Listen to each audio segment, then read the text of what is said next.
సూర్యాపేటలో పవన్ మోటార్స్ ఇంటికి మారుతి షిఫ్ట్ను కొత్త షిఫ్ట్ని ఈరోజు ప్రారంభించబడింది. మిత్రులు సోదరులు ఎన్ఐఈ డైరెక్టర్ చంద్రబాబు నాయుడు గారు హృదయపూర్వకంగా అభినందిస్తున్నాను. ఇది ఈ కారు చూసినట్టయితే మిడిల్ క్లాస్ వారికి చాలా అనుకూలంగా ఉంటుంది. ఇప్పుడే మారుతి కంపెనీ వాళ్ళు చెప్పింది ఏంటంటే లీటర్ పెట్రోల్కు 25 కిలోమీటర్లు.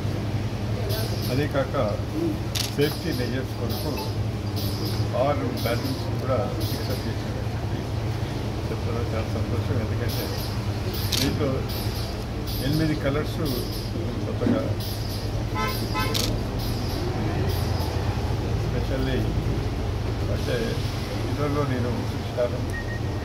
మారుతి ఫస్ట్ వచ్చినప్పుడు ఫస్ట్ కార్ నింగోళ్ళం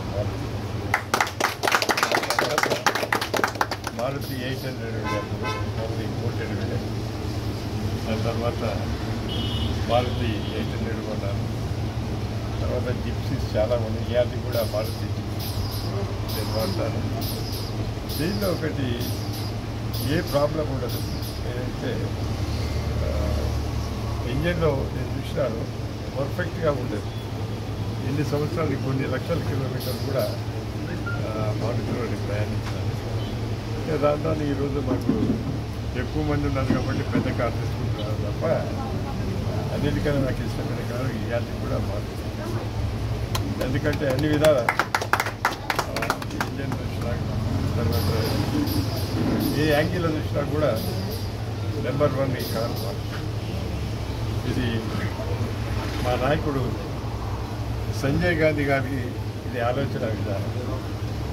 ఆ రోజు మారుతి రాకముందు మా నాయకుడు కీర్తిశేషుడు సంజయ్ గాంధీ గారు వారి ఆలోచన విధానం middle class lower middle class తక్కువ ధరలో కారు ఇవ్వాలనే ఆలోచనతో ఆ రోజు ప్రారంభించబడింది.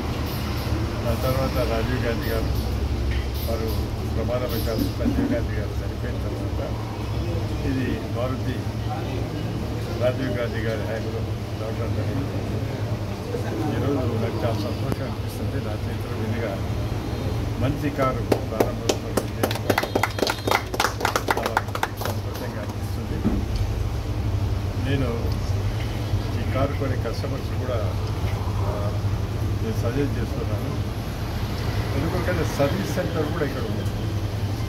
చిన్న సామాన్యంగా హైదరాబాద్లో మొదలు ఉండేది డిస్ట్రిబ్యూటర్స్ కానీ ఈరోజు మారుమూల ప్రాంతమైన మరి గ్రామాలకు కూడా ఈరోజు సర్వీస్ ఇవ్వడం చాలా బాగుంటుంది. ఎందుకంటే ఇక్కడి నుంచి మళ్ళీ హైదరాబాద్ పోయి సర్వీస్ తీసుకోవడం ఇబ్బంది ఉంటుంది కాబట్టి కస్టమర్స్ ఇక్కడ సర్వీస్ సెంటర్ ఉండటం. అదే కాక ఇప్పుడే మేనేజ్మెంట్ వారు చెప్తున్నారు త్వరలోనే పెద్ద షోరూమ్ కూడా ప్రారంభిస్తున్నారు. నేను వారికి నిజంగా మరొకసారి